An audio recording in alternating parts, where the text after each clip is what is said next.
কাছে দিয়ে দিয়েছি, আজ আপনারা জান্নাত চলে যাচ্ছে, অথচ আপনারা বলেছে দুনিয়ায় যে যাকে ভালোবাসবে তার সঙ্গে জান্নাতে যাবে। তাহলে আপনাদের সাথে আমরা যাবো না কেন? এই কথা যখন উলামা দিকে তারা বলবে, ওই সময় আলেম বান্দা গুলো আল্লাহ পাকের সেদিকে ফিরে যাবে। আল্লাহ পাকে যে বলবে, আল্লাহ দুনিয়া আপনার দিনের প্রচার আমরা করেছি, জালিমের জুলুমের বিরুদ্ধে কথা বলেছি, ইনসাফের কথা বলেছি, আপনার সৃষ্টিকে ভালোবাসার কথা বলেছি, জালিমের অধিকারের কথা বলেছি, জাকাতের কথা বলেছি, নামাজ জাকাত যাকাতের কথা বলেছি, শিরক থেকে মানুষকে বাঁচার কথা বলেছি। আল্লাহ এগুলো বলতে গিয়ে মুশরিকরা বিরোধী হয়েছিল, জালিমরা বিরোধী হয়েছিল, ধনীরা যারা যেমন করে গরিবদেরকে মারত, ওই বদমাইশরা আমাদের বিরোধী হয়েছিল। আল্লাহ পাক এই বিরুদ্ধে মোকাবিলা করতে গিয়ে আমাদের আল্লাহ ক্ষমতা ছিল না, আপনার অনেক বান্দারা আমাদের সাথ দিয়েছিল, আজকে তারা আমাদের সঙ্গে জান্নাতে যেতে। আল্লাহ তাদেরকে কি আপনি আমাদের সাথে বানাবেন না? কিন্তু তাদেরকে আমরা ছড়েছিলাম আল্লাহ দুনিয়ায় যে যাকে ভালোবাসবে তার সঙ্গে জান্নাতে যাবে। আমার আল্লাহ বলল, বান্দারে সত্য তোমরা সত্য কথা বলছো,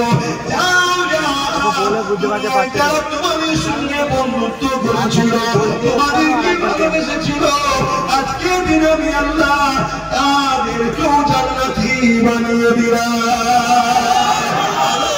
বলুন সুবহান।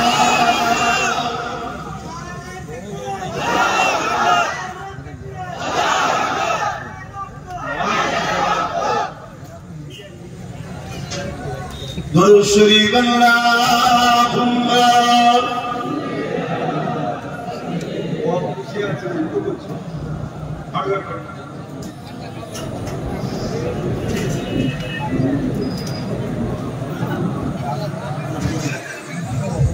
এই ঠান্ডা গরম হচ্ছে তো, এর জন্য খুব অসুবিধা হচ্ছে।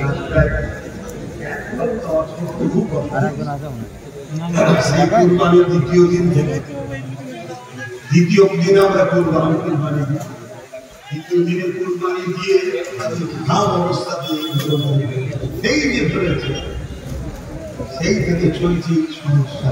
কিন্তু যা হয় আপনার কথা বুঝতে পারছেন, আল্লাহ যে হালে রাখে শুকরিয়া বলি আলহামদুলিল্লাহ। দেখছেন না আল্লাহ চাইলে ঠিক জলসা হয়ে যাবে, আর আল্লাহ যদি এটাও চাইবেন তাহলে চাপা ফেলে আমাদেরকে মারবে। আমরা কি খুশি নয়? খুশি নয়? আল্লাহ যদি বলে মারবো, আমি এইখানে দেখছি।